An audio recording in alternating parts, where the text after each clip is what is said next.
Hi friends, അപ്പോൾ നമ്മൾ എങ്ങോട്ടെങ്കിൽ പോകും ഫ്ലാറ്റ് അപ്പോഴേക്ക് കൂട്ടുകാർ വണ്ടിയായിട്ട് എത്തുന്നു. ഇതാണ് അവസ്ഥ. അപ്പം ഞങ്ങളൊന്നും നോക്കില്ല, വയനാട് മുണ്ടക്കൈ ചൂരൽമല വരെ പോയി. അവിടെ ഒന്ന് പോകണം കുറേ കാലം വിചാരിച്ചു. കണ്ടോ, അവിടെ അന്ന് താൽക്കാലികം ഉണ്ടായ പാലാണ്.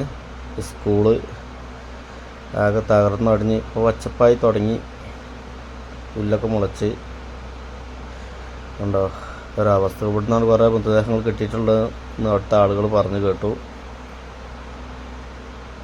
ഞങ്ങൾക്കൊരു ഏട്ടനെ കിട്ടി, അവിടെയൊക്കെ പരിചയപ്പെടുത്തി തരുന്നു. കണ്ടോ ഇവിടുത്തെ വീടുകൾ കണ്ടോ, വല്ലാത്തൊരു ദയനീയമായിരുന്നു. അങ്ങനെ എല്ലാം അവിടുത്തെ കാഴ്ചകളൊക്കെ കണ്ടു.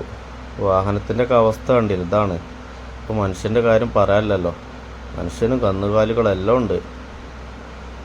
പിന്നെ ഞങ്ങളവിടെ പുത്തൻമല പറഞ്ഞ സ്ഥലത്തേക്ക് പോയി. അവിടെ മൃതദേഹം അടക്കിയിട്ടുള്ള സ്ഥലത്തേക്ക് പോയി. വല്ലാത്തൊരു അവസ്ഥ തന്നെ കേട്ടോ. ബോഡി തിരിച്ചറിഞ്ഞതും അറിയാത്തതും ഒക്കെ ആയിട്ടുണ്ട്. ഇതൊക്കെ കണ്ട് ഞങ്ങൾ പിന്നെ മടങ്ങി. പിന്നെ വിട്ടുപോയി കുറച്ച് കാര്യങ്ങൾ. പിന്നെ ഞങ്ങൾ ഡാൻസ്, പാട്ടും പിന്നെ ഫുഡ് അതൊക്കെ ഉണ്ടായിരുന്നു. പിന്നെ മെയിൻ കാര്യം ഇതാ ഫോട്ടോ എടുക്കുന്നതാണ്. ഈ കണ്ണട അച്ഛനുണ്ടല്ലേ, ഇവനാണ് അതിന് മെയിൻ. ഫോട്ടോ ഇല്ലെങ്കിൽ ഒരു പരിപാടിയൊന്നുമില്ല. പിന്നെ അങ്ങനെ ജാളിയായി അടിച്ച് പൊളിച്ച് അങ്ങ് തിരിച്ചു പോന്നു. പിന്നെ ആകെയുള്ളൊരു സങ്കടം ആ ദുരന്തം തന്നെയാണ്, മനസ്സിൽ നിന്ന് പോയി.